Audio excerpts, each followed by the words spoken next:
A minha primeira colega de quarto, que programava o alarme para tocar às 3 da manhã porque queria acordar e estudar, mas acabava apertando o botão de soneca. 2 vezes. Eu perdoo você. Parte I. Blake. Capítulo 1. Asterisco, asterisco, asterisco. 6 meses atrás, alguém parou exatamente neste lugar, no 25º andar de um arranha-céu onde fica o escritório da Coble Roy, a agência de marketing em que trabalho, e tentou pular daqui. Infelizmente, ou felizmente, para ele, a janela não abre nem 10 centímetros, um vão por onde um homem adulto não passa. Ele tentou forçar a janela a abrir o suficiente para que pudesse passar o corpo pela abertura, mas não deu muito certo. Os seguranças o impediram antes que mergulhasse para a morte, e hoje ele está em uma espécie de retiro no interior de Nova York, onde provavelmente canta, colhe margaridas, recebe tratamento de choque ou qualquer outra bobagem que as pessoas fazem nesses lugares. E agora faço a função dele. Eu queria este cargo. Desde que comecei a trabalhar aqui. É um ótimo cargo. Todo mundo passou a disputá-lo depois que Kigley tentou mergulhar de cabeça. E agora ele é meu. E a minha nova sala? É fenomenal. O encosto da cadeira de couro se adapta perfeitamente ao contorno da minha coluna e custou bem mais do que meu primeiro carro. O sofá de couro marrom combina com a estante de nogueira peruana, que por sua vez tem o mesmo tom da mesa de trabalho no centro da sala, como se os móveis tivessem sido feitos com madeira extraída de uma única árvore. Mas o melhor de tudo é a placa em cima da mesa que exibe, em letras douradas: Blake Porter, vice-presidente. Da janela, vejo a silhueta urbana de Nova York, delineada por seus famosos arranha-céus. Na minha infância em Cleveland, o prédio que eu mais queria conhecer era o Empire State, e, hoje, posso vê-lo todos os dias. Na rua, 25 andares abaixo, observo as pessoas circulando como formigas. Os automóveis lembram os carrinhos de brinquedo que minha mãe comprava para mim em bazares da vizinhança. Que tipo de otário tentaria se matar trabalhando em uma sala como esta? Que idiota! Ele não aguentou a pressão. Mas eu aguento. Meu celular vibra em cima da mesa. Viro a cabeça, consigo ler o nome Krista Marshall na tela e pego o telefone com um movimento rápido. Algumas ligações eu atendo e outras eu ignoro, mas sempre atendo quando é Krista. Oi, amor, digo. Olá, senhor vice-presidente, diz Krista, rindo. Cara, ainda vai levar pelo menos uma semana para eu me cansar dessa brincadeira. Como estão as coisas por aí? Pergunta ela. Olho para a pilha de documentos sobre a minha mesa, que só é menor que a quantidade gigantesca de e-mails que me esperam na caixa de entrada. Se faço uma pausa para ir ao banheiro, encontro 20 mensagens novas esperando por mim ao voltar. E eu sou do tipo que mija rápido. Mas quer saber? Não tem problema. Consegui o cargo de vice-presidente em uma agência de marketing na semana passada porque eu aguento a pressão. Porque eu merecia ser promovido. Você tem trabalho equivalente ao de uma semana que precisa ser feito em 1 hora? Beleza. Deixa comigo. Estou bem, respondo. Você vai demorar muito para chegar em casa? Pergunta ela. O que acha de comida chinesa para o jantar? São quase 6 da tarde e não estou nem perto de encerrar o dia. No entanto, passei o último mês voltando exausto para casa todos os dias, e minha alimentação consistia em comida fria que Krista tinha pedido no delivery ou uma barra de proteína antes de dormir. Fecho os olhos e imagino minha noiva esperando por mim na sala de estar da Brownstone, uma bela casa feita de arenito marrom, no Upper West Side, com cabelo loiro acobreado preso em um coque bagunçado e sexy, que é sua marca registrada, usando uma calça legging preta marcando perfeitamente a cintura. Faz 2 meses que a pedi em casamento com um anel de diamante que eu achava que iria deixá-la chocada, essa era a ideia, e mal tive tempo de respirar desde então. Não conseguimos fazer a festa de noivado que ela queria, nem sequer tivemos um jantar de noivado. Ela merece muito mais do que isso. Não vamos pedir comida, digo. Vou sair mais cedo. Sério? O fato de que ela parece bastante surpresa me comove. Sim, quero levar você para jantar. Blake, diz ela, com toda a delicadeza. Você não precisa se preocupar.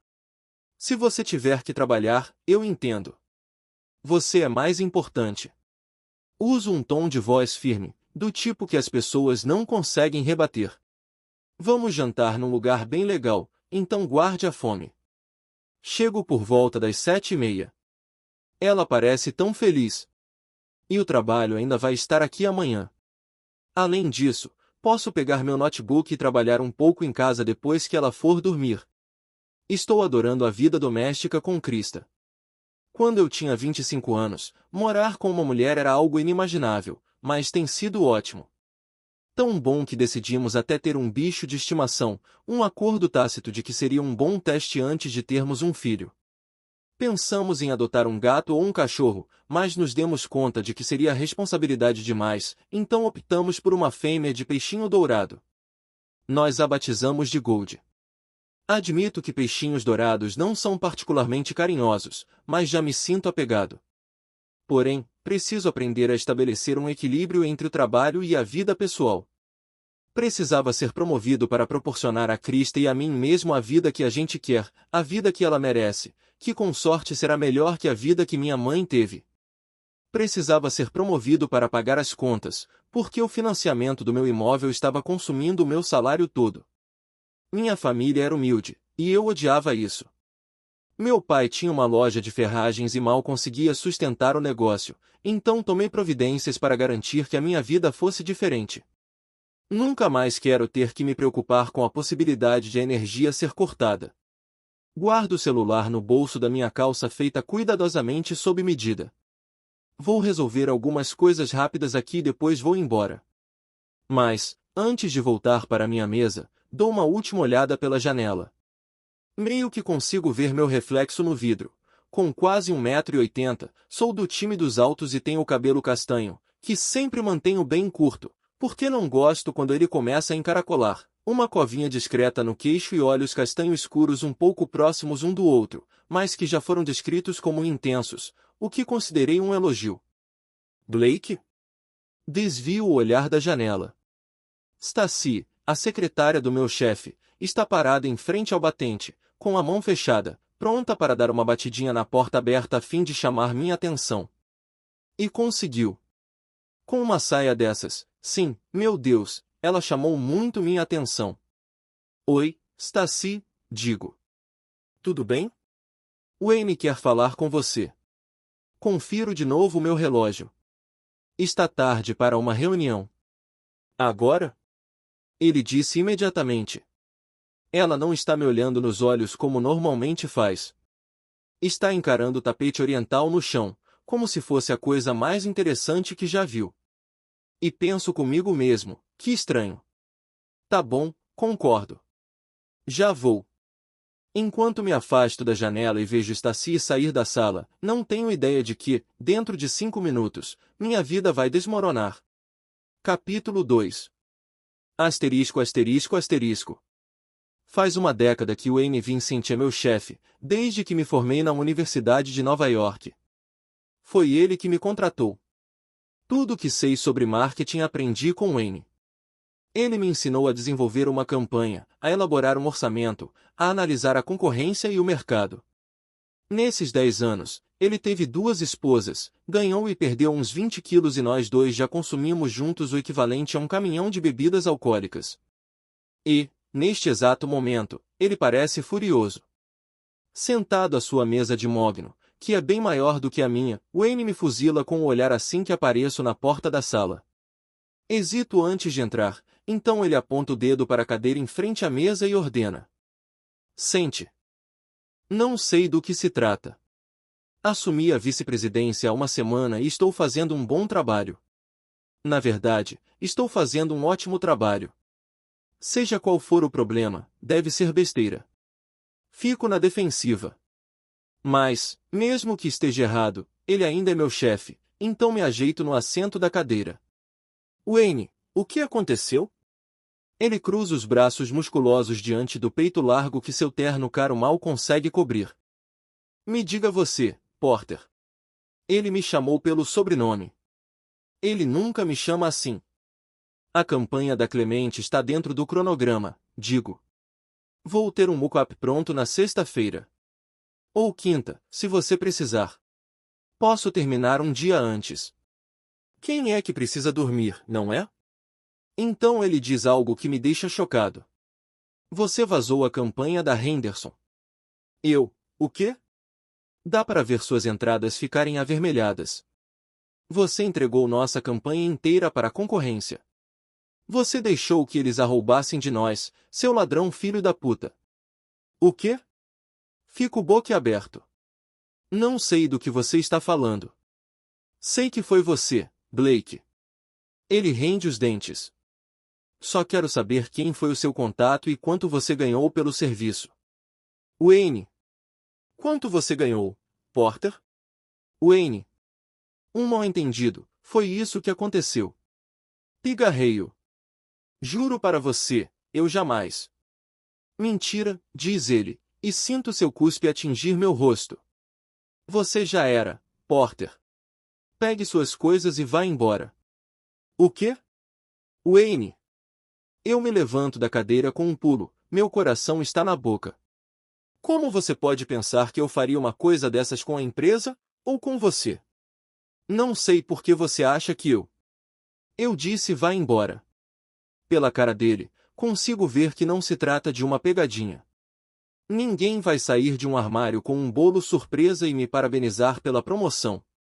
Ele está falando sério. Wayne me mandou embora. Depois de uma década de lealdade e serviços prestados, estou sendo demitido. Sem mais nem menos. Sinto um suor frio nas axilas. Podemos conversar sobre isso? Vá. Embora. Ele tira o fone do gancho e tecla um número. Vou chamar um segurança para te acompanhar. Isso está acontecendo mesmo. Perdi não só a promoção, mas também meu emprego. O que está acontecendo? Só pode ser um mal-entendido. Tá bom. Levanto as mãos. Eu vou, mas, quem sabe a gente possa conversar sobre isso depois. A expressão no rosto de Wayne indica que nós jamais vamos falar sobre isso de novo. Acabou a conversa. Depois do que você fez, esqueça o pacote de rescisão. E nem pense em pedir seguro-desemprego. Vou processar você por roubo, seu filho da puta. Só consigo balançar a cabeça, incapaz de encontrar as palavras para responder. Embora sejam 6 da tarde, quase todo mundo ainda está trabalhando e ouviu cada palavra que foi dita. Passo pela mesa de Stacy, mais uma vez, ela não me olha na cara. Stacy, digo. Desculpe, Blake, murmura ela, sem tirar os olhos da tela do computador. Não tenho como te ajudar. Certo, então é assim que vai ser. Que se danem. Vou encontrar um emprego 10 vezes melhor do que este. Volto envergonhado para a minha sala ouvindo o burburinho dos meus colegas de trabalho a 3 metros de distância. Chad Pickering vai ficar mais feliz do que todo mundo, ele achava que a vice-presidência seria dele antes de eu assumir o cargo. Mas ele não será o único que terá motivos para comemorar. O que posso dizer? Se você quiser vencer na vida, terá que fazer alguns inimigos pelo caminho. Quando volto para minha sala, me dou conta de que tenho poucas coisas que vou levar comigo. O porta-retrato com a foto de Krista. A caneta que meu avô me deu de presente de formatura, ele ficou muito orgulhoso por eu ser o primeiro da família a concluir um curso superior. E tenho certeza de que posso levar embora a placa que diz Blake Porter, vice-presidente. Ela não vai ser útil para mais ninguém. Por impulso, agarro a placa em cima da mesa e a jogo na parede com tanta força que chega a arrancar um pouco de tinta. A placa cai no chão, quebrada ao meio. No escritório, todo mundo ficou quieto, assistindo ao meu showzinho. Tudo bem, deixe que assistam. Pelo menos não quebrei a mão socando a parede como o idiota do Craig Silverton depois de perder o contrato da Roberts. Vou até a janela para dar uma última olhada. Encosto minha testa no vidro frio, agora sem me preocupar em não deixar marcas nele. E, pela primeira vez, entendo meu antecessor. Por que não ficaria triste se o vidro quebrasse e eu desse um mergulho de 100 metros para a morte? Capítulo 3. Asterisco, asterisco, asterisco. Estou desempregado há 62 dias. Não que eu esteja contando. Estou voltando para casa depois de passar 1 hora fazendo musculação e 2 horas correndo. Tenho mais 2 meses pagos de academia e vou aproveitar até o último minuto. Krista deu a entender que não é saudável fazer exercícios durante muitas horas todos os dias. Mas como assim? A gente está falando de exercício. É saudável por definição. Além disso, preciso ter energia para quando encontrar outro emprego. Estou encharcado de suor quando entro em casa, minha camiseta está grudada no corpo. O mês de agosto é a pior época do ano para se exercitar em Nova York por causa da umidade sufocante, mas eu não me importo. Gosto de testar meus limites. Qual é a pior coisa que poderia me acontecer? Cair morto? Nós não estamos podendo bancar o ar-condicionado central, mas fico feliz por ele estar ligado enquanto recupero fôlego na sala de estar. De repente, sinto o aroma de canela, e meu estômago ronca. Hoje só tomei um café da manhã reforçado, 3 ovos cozidos, e estou morrendo de fome. Entro na cozinha e vejo Krista tirar do forno uma forma cheia de biscoitos. Ela me dá uma olhadinha por cima do ombro e sorri. Cookies de canela? Pergunto. Ela sente com a cabeça e coloca a forma sobre a bancada da cozinha, perto do relógio de metal que compramos em um antiquário no verão passado. Cookies de canela são a especialidade de Krista, sua marca registrada. É isto que ela faz quando está feliz, entediada ou muito estressada, assa cookies. Deixa eu te contar um pouco sobre os cookies de canela de Krista. Quando você morde um deles, sente a crocância na parte de fora e por dentro ele é macio, e tudo derrete imediatamente, espalhando em sua boca uma combinação perfeita de canela, açúcar e manteiga. Krista fez essa receita para mim no nosso primeiro encontro e foi em parte por causa dos cookies que me apaixonei por ela. Eu sabia que uma mulher capaz de fazer algo tão gostoso devia ser muito especial. Ela aprendeu a fazer cookies com a mãe, com quem estive apenas uma vez, quando ela veio de Idaho para nos visitar. A mãe de Krista é uma mulher que tem cara de quem sabe fazer cookies fantásticos. Quando pedi Krista em casamento, imaginei que ela um dia faria cookies para os nossos filhos, assim como sua mãe fez para ela. Era essa vida que eu queria. Com ela. Tento pegar um cookie, mas ela dá um tapa na minha mão. Acabei de tirar do forno. Eles estão pelando, diz ela, me repreendendo. Se você tomar uma ducha, dá tempo de eles esfriarem. Ela odeia quando chego todo suado depois de correr, o que é justo. Tá bom. Subo as escadas e tiro minha camiseta e meu short. Abro a torneira fria do chuveiro e entro debaixo da água gelada. Ouvi falar que só psicopatas gostam de banhos gelados, mas sou viciado neles desde a faculdade. É uma onda extra de adrenalina depois da sensação de prazer do exercício. De banho tomado e com roupas limpas, desço as escadas ouvindo o ronco insistente do meu estômago. No caminho, passo por Gold, que está nadando contente em seu aquário. Dou um pouquinho de ração para ela, apesar de Krista me dizer que dou comida demais para ela. Não quero que Gold sinta fome. Krista vem da cozinha trazendo um prato de cookies. Ela segue em direção à sala, e vou atrás como se fosse um cachorrinho ansioso. Ela coloca o prato no tampo de vidro da mesinha de centro e se ajeita no sofá, sentando-se em cima de uma das pernas como sempre faz. Eu me sento ao seu lado e pego um cookie. Está absolutamente incrível, como sempre. Alguma novidade? Pergunta ela, se referindo a oportunidades de trabalho. Fui ingênuo de pensar que encontraria de cara outro trabalho na área de marketing. Depois de Wayne me difamar para a cidade inteira, era de se esperar que ninguém estivesse louco para me contratar para cargos de liderança. Eu era extremamente qualificado para a última vaga que disputei, e o salário era 1/4 do que eu ganhava antes de ser promovido. Eles nem me responderam. Ainda não, digo, tentando não deixar minha decepção transparecer. Krista nota meu tom de voz e me dá um abraço. Você quer um abraço mais apertado? Sussurra ela no meu ouvido. Preciso de um nível 8. Ela me aperta um pouco mais. Nós desenvolvemos uma espécie de protocolo. No início do nosso namoro, sempre que Krista tinha um dia difícil no trabalho, a gente se encontrava à noite, ela me contava todas as coisas horríveis que havia enfrentado e eu lhe dava um abraço.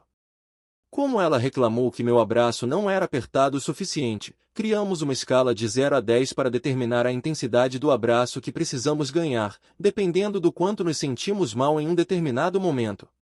Eu sei, somos tão fofos que chega a ser insuportável. Ficamos abraçados por pelo menos 1 minuto, com uma intensidade entre 8 e 9. Ela sabe exatamente como me confortar. Mas uma hora o abraço chegaria ao fim. Quando ela me solta, vejo uma ruga de preocupação surgir entre suas sobrancelhas. Você tem dinheiro na conta para pagar a próxima parcela do financiamento? Pergunta ela, com toda a delicadeza. Tenho, mas é a conta. Depois disso, estou ferrado. Não tenho como continuar pagando, e vou perder a casa. E, apesar de estar em meu nome e não no de Krista, ela também não vai ter onde morar. Estou tentando não pensar nisso. As coisas estão ficando bem apertadas, admito. Eu poderia ajudar mais, diz ela, muito embora eu saiba que Krista não tem condições de fazer isso. Ela administra uma lavanderia a seco perto daqui. Foi assim que a gente se conheceu. Levei um terno para lavar e, quando havia atrás do balcão, de repente me dei conta de que precisava lavar meus ternos com mais frequência. Comecei a frequentar a lavanderia 2, 3 vezes por semana e a gastar uma pequena fortuna só para poder conversar com ela por alguns minutos quando ia deixar ou buscar as roupas. Não dei em cima dela logo de cara, porque tinha namorada. Na época, estava saindo com uma garota chamada Genvin, mas nosso relacionamento não estava muito bom e só piorava a cada dia. Então, no dia seguinte ao fim do meu relacionamento com Genvin, entrei na lavanderia e convidei Krista para jantar. Vou arrumar um emprego, prometo. Ela ergue uma das sobrancelhas castanho claras. Vai mesmo? Franzo a testa. Krista, não vou ficar desempregado para sempre. Alguma coisa vai aparecer. Mais cedo ou mais tarde, vou encontrar alguma coisa, não tenho escolha, mas não terei o mesmo salário que tinha antes, nem perto disso. Vou precisar explorar outras opções. Droga, ainda não consigo acreditar no que aconteceu. 62 dias atrás eu estava com a vida feita. Como pode tudo mudar de uma hora para outra? Tentei falar com Wayne infinitas vezes, mas ele não retornou as minhas ligações. Acho que os e-mails que mando estão caindo na pasta de spam. Vou sugerir uma coisa, diz ela, mudando de posição no sofá, mas não quero que você diga não logo de cara. Era só o que me faltava. Que ideia incrível ela tem para me dar. Ela quer que eu venda um rim? Quanto custa um rim hoje em dia? Tá bom. Acho que a gente devia alugar um dos quartos até você conseguir se restabelecer. Fico olhando para Krista. Ela está falando sério? Não, de jeito nenhum. Não quero dividir a minha casa com uma pessoa estranha. Por que não? Aquela ideia de doar o rim vai ficando cada vez mais interessante, mas acho que o meu não renderia muito por causa da quantidade de álcool que consumi nos últimos 10 anos. Por que não sou um universitário de 20 anos? Krista franze o nariz. Você sabe que eu dividia um apartamento com uma pessoa antes de vir morar com você. E você odiava. Krista morava com uma mulher que era diretora de uma creche durante o dia e cantora amadora à noite. Todas as vezes que fui ao apartamento de 2 quartos minúsculo que elas dividiam em Inwood Hill Park, a outra mulher começava a cantar enquanto tomava banho, enquanto cozinhava e, às vezes, no meio de uma frase. A gente pode achar alguém mais normal, diz Krista. Em Manhattan? Resmungo. Ninguém é normal aqui. Você não vai achar ninguém normal. Ela ri e segura minha mão suja de biscoito. Eu encontrei você, argumenta ela. Não sei o que dizer. Krista se senta no sofá, colocando a cabeça no meu ombro. Limpo o farelo de biscoito da minha camiseta e, com um abraço, eu a puxo para mais perto de mim. O que ela passa no cabelo para ele ficar assim tão macio? Só pode ser algum ingrediente secreto no shampoo que ela usa, porque é um negócio incrível. Blake, não sei o que fazer, sussurra ela no meu pescoço. Sei que você vai acabar encontrando alguma coisa, mas fico preocupada.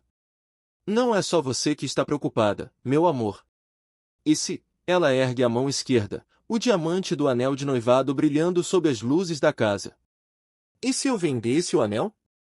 Só para a gente segurar as pontas. Respiro fundo. Não. Ela não pode vender o anel. Quero dizer, sim, ia dar para cobrir uns 2 meses, mas não faz diferença. Meu pai, passando sufoco com a loja de ferragens, herdada do meu avô, comprou para minha mãe um anel de noivado com um diamante que, além de falso, era vergonhosamente pequeno. Fiquei orgulhoso de comprar um diamante para Krista que não só era de verdade, mas também era grande o bastante para que as amigas dela a invejassem. Se ela vender o anel só para que a gente segure as pontas. Não. Não vou deixar isso acontecer. Jurei que sempre cuidaria de Krista, na saúde e na doença. Opa, não. Isso é o que eu vou jurar quando a gente se casar. E, se eu não descobrir um jeito de resolver essa situação, esse casamento nunca vai acontecer. Ela não vai casar comigo se a gente não tiver onde morar. Tá bom, concordo. Vamos arranjar um inquilino. Capítulo 4. Asterisco asterisco asterisco. Disponível para aluguel imediato. Quarto de solteiro em uma casa estilo brownstone numa rua tranquila e arborizada do Upper West Side. O quarto é mobiliado, tem 2 janelas amplas e um armário espaçoso. Conta com cozinha grande, sala de jantar e sala de estar compartilhadas. Próximo ao metrô. Não aceitamos animais de estimação. Não tem garagem. Hoje, 2 possíveis inquilinas vêm dar uma olhada no quarto que vamos alugar. Não estou otimista. Desde que Krista divulgou o anúncio na internet e em vários pontos da cidade, uma dúzia de pessoas apareceu para ver o quarto e todas elas eram péssimas. E não estou exagerando. Sou até generoso quando digo que elas eram péssimas. Uma dessas pessoas era um sujeito que se dizia fã de kickboxing. Para demonstrar, ele deu um chute e abriu um buraco na nossa parede. E agora temos que mandar arrumar. Outra era uma mulher que apareceu com o animal mais feroz que já vi. Ela disse que era um cachorro, mas fiquei na dúvida. Acho que era um lobo ou algo assim. O pior de todos veio 2 dias atrás, um cara baixinho de cavanhaque desleixado e boné branco com o logotipo da Linux. Um sujeito persistente que passou 20 minutos me interrogando sobre a largura da banda da nossa internet. Fiz o possível para responder às perguntas dele, e o cara tirou uma broca da mochila. Ele disse que precisava perfurar a parede para conferir a fiação e tive de segurá-lo, literalmente, antes que pudesse fazer algum estrago. Não queria ter de arrumar um segundo buraco na parede. Em 5 minutos, vamos receber uma mulher chamada Elizabeth e, meia hora depois, outra chamada Whitney. Tenho certeza de que as 2 vão ser péssimas. Mas, pensando na possibilidade de que não sejam, limpamos a casa de cima a baixo. Limpei até dentro da geladeira, caso elas resolvam fuçar nossa cozinha. Krista coloca um prato com cookies com gotas de chocolate que acabaram de sair do forno em nossa pequena mesa de jantar e, quando vou pegar um, ela dá um tapa da minha mão. São para as visitas. Krista, não estamos esperando convidados para um open house. Vamos receber 2 pessoas, e deve ter uns 20 cookies nesse prato. Ela me fuzila com o olhar, e não insisto. Depois me avalia da cabeça aos pés para ver se estou usando calças, e estou. Até fiz a barba, o que me deixa com menos cara de quem não tem onde cair morto. Está tudo dentro dos conformes? Pergunto. Ela contrai os lábios. Acho que sim.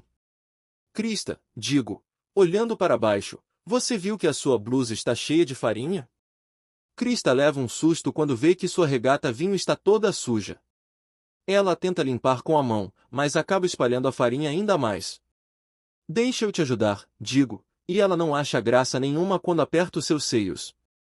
Bom, não acho que essa história de alugar o quarto vai dar certo, então a gente podia pelo menos tentar se divertir um pouco. Blake. Ela me repreende, embora esteja disfarçando um sorriso. Para com isso. Elas devem estar chegando. Como se tivesse sido combinado, alguém toca a campainha. Droga, diz Krista. Blake, deve ser a Elizabeth. Você pode recebê-la? Volto num minuto. Antes que eu possa dizer qualquer coisa, Krista sai correndo para trocar de roupa por causa de uma mulher que a gente, com certeza, nunca mais vai ver na vida. Antes de atender a porta, enfio um cookie na boca. Cara, não existe nada melhor do que cookie caseiro. Ao abrir a porta, vejo uma mulher da idade da minha mãe, usando os roupões. Sim, é isto mesmo, roupões, plural de roupão. Consigo ver pelo menos 3. Ela tem o cabelo comprido e branco, cheio de frizz por causa da umidade, mas está usando uma espécie de chapéu prateado. Não estou dizendo que ela enrolou o papel alumínio na cabeça, mas é o que parece. Oi, digo. Drake? Pergunta ela. Não. Blake, respondo. Ela parece decepcionada. E você deve ser Elizabeth, digo. Ela balança a cabeça. Não, meu nome é Elizabeth. Elizabeth? Isso, responde ela, como se fosse um nome comum que eu deveria conhecer. Tá certo. Por favor, pode entrar. Elizabeth. Elizabeth olha para a soleira da porta e franze o nariz. Em seguida, enfia a mão num dos roupões e, sem brincadeira, pega um saleiro. Ela joga um tanto de sal na nossa entrada. É importante fazer isso, diz ela, com um ar de sabedoria, para evitar que os maus espíritos entrem nas dependências do imóvel. Concordo. Ótimo. Vou ter que varrer o chão depois que ela for embora. Peço desculpas. Ela continua a jogar pitadas de sal na entrada, resmungando umas coisas que não consigo entender. Mas tenho uma conexão muito forte com o mundo espiritual e preciso tomar algumas precauções. Digo. Percebo que estou com um pedaço de chocolate grudado em um dos molares. Para ser bem sincero, não acredito nessas coisas. Ela para por um instante, e seu olhar é o de quem está calculando alguma coisa. Você é do signo de Escorpião, né? Não sei, admito. Ela olha para mim como se eu tivesse admitido que não sei meu primeiro nome. Serão 30 minutos bem demorados. Por fim, depois de salgar bem nossa entrada, Elizabeth entra na Brownstone. Com um olhar atento, ela analisa cada canto da casa, se demora um pouco mais nas minhas fotos com Krista na cornija da lareira, avalia nosso sofá marrom escuro e parece julgar a televisão de 62 polegadas no canto da sala. A cada objeto que observa, ela estala a língua como se a gente tivesse cometido algum pecado capital. Isso é bem irritante. Só não peço a essa mulher que vá embora agora mesmo porque acho que Krista ficaria brava comigo. Não sou obrigado a aguentar esse tipo de merda. Minha namorada fez cookies, digo, enfim. Elizabeth olha séria para o prato de cookies com gotas de chocolate. Como eles saíram agora há pouco do forno, os pedaços de chocolate ainda estão meio derretidos. Eu comeria mais um se Krista não estivesse prestes a entrar na sala. Blake, diz Elizabeth, você sabia que o açúcar dos cookies é tóxico e extremamente viciante? Se o açúcar fosse introduzido hoje no mercado, o governo jamais aprovaria seu consumo. É mais seguro você lamber a calçada na frente da sua casa. Será que ela viu como é a calçada aqui da frente? Mas tudo bem. É só não comer o cookie. Além disso, diz ela, cookies são cheios de gordura saturada e calorias vazias. Ao pronunciar essas palavras, ela avalia o meu abdômen. Lanço um olhar fulminante para ela e decido comer mais um cookie. Enfim, diz ela, o anúncio dizia que você tem um quarto mobiliado para alugar, é isso? Tenho, confirmo, enquanto como o cookie. Mas já temos uma pessoa interessada. Então, não quero fazer você desperdiçar o seu tempo. Elizabeth lambe o dedo indicador e o aponta para cima. A corrente de ar é forte aqui, né? Não tinha percebido.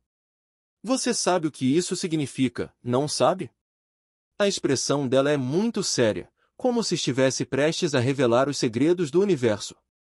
São todos os proprietários anteriores que viveram aqui antes de vocês. Eles criam muita corrente de ar andando de um lado para o outro. Assim que eu me mudar, posso ajudar vocês a se livrarem deles com uma cerimônia simples de direcionamento. Isso vai acabar com as correntes de ar, assim, diz ela, estalando os dedos, num instante. Nesse momento, Krista sai do quarto usando uma camiseta limpa que parece idêntica à de antes, mas sem a farinha. Por que as mulheres demoram tanto para trocar de roupa? Eu trocaria de camiseta em 5 segundos, talvez menos. Você deve ser a Elizabeth, diz ela, descendo as escadas. Que Elizabeth, resmungo para mim mesmo. Quando Krista chega à sala, percebo que Elizabeth olha para ela com um quê de aprovação pela primeira vez desde que entrou na nossa casa. Querida! Exclama Elizabeth. Como você é bonita! Obrigada, diz Krista, com as bochechas vermelhas. Pelo menos a mulher tem bom gosto. Krista a cumprimenta com a mão pálida. Meu nome é Krista. É um prazer conhecer você, Elizabeth. Que Elizabeth, diz ela. As duas se cumprimentam, mas uma fração de segundo depois de suas mãos se tocarem, que Elizabeth recua de repente, como se tivesse se queimado. Ela dá alguns passos para trás, cambaleando, as mãos trêmulas. A voz de Elizabeth fica rouca do nada. Na verdade, tenho que ir. Esse lugar é muito pequeno para mim. Vou procurar outro lugar. Graças a Deus. Talvez eu coma mais um cookie. Tá bom. Foi um prazer conhecer você, digo, tentando não soar muito feliz. Mas Krista franze a testa. Está tudo bem? Você nem chegou a ver o quarto. Que Elizabeth olha para mim e sua expressão é de medo. Quando ela olha para Krista, seu tom é urgente. Krista, querida, posso falar com você lá fora? Krista olha para mim, como se pedisse permissão, e faço que não com a cabeça. O que foi? Pergunta Krista. Que Elizabeth dá mais um passo para trás. Vamos lá fora. Por favor. Seus olhos marejados estão fixos em Krista. Qual é o problema dessa mulher? Estou arrependido de tê-la convidado a entrar. Assim que sacou o saleiro, eu deveria ter batido a porta na cara dela. Que Elizabeth, é o seguinte, digo. Vamos receber outra possível inquilina daqui a pouco, então. Ele vai matar você, diz a velha de repente. Blake vai matar você, Krista. Você tem que fugir daqui. Capítulo 5. Asterisco, asterisco, asterisco. Mas... que coisa! Quer dizer que essa lunática acha que pode entrar na minha casa e dizer para minha noiva que eu vou matá-la? Isso é um absurdo. Que Elizabeth está parada no meio da sala de estar, mas seu corpo não para de tremer. É quase como se ela estivesse tendo uma convulsão. Até penso em chamar uma ambulância, mas aí a mulher demoraria muito para ir embora. Ele vai matar você com uma faca de cozinha. Que Elizabeth aponta um dedo trêmulo para o tapete sob nossos pés. E isso vai acontecer bem aqui. Tive uma visão na qual ele está ao lado do seu corpo, vendo você sangrar até morrer. Olho para Krista. Ela está muito pálida. Será possível que esteja levando essa mulher a sério? Ela está usando papel alumínio como chapéu. Então tá bom. Apoio uma das mãos nas costas de Elizabeth para conduzi-la para fora, mas ela se afasta de mim com um pulo, como se tivesse sido queimada com um ferro em brasa. Acho melhor você ir embora. Krista, por favor, acredite em mim. Que Elizabeth toca o braço da minha noiva com a mão nodosa. Cuidado. Minhas visões nunca falharam. Tá bom, digo, com os dentes cerrados, ao me colocar entre Krista e Elizabeth. Mas não é hoje que vou matar minha noiva, então pode ir embora tranquila. Essa mulher vai sair daqui nem que seja na marrã. Que Elizabeth protesta, mas por fim Krista balança a cabeça. Está tudo bem, afirma Krista. É melhor você ir embora. Krista acompanha Elizabeth até a porta. No caminho, agarrada ao seu braço, a velha insiste na história. Ouço a mulher repetir as palavras perigoso e fuja daqui. Elas conversam baixinho por vários minutos até que Krista consegue fechar a porta e, a essa altura, que Elizabeth está aos prantos. Minha nossa! Eu devia ter deixado Krista vender o maldito anel. Eu me jogo no sofá. Krista volta para a sala de estar, embora pareça ainda mais pálida do que antes. Meu Deus! Digo. Que mulher doida!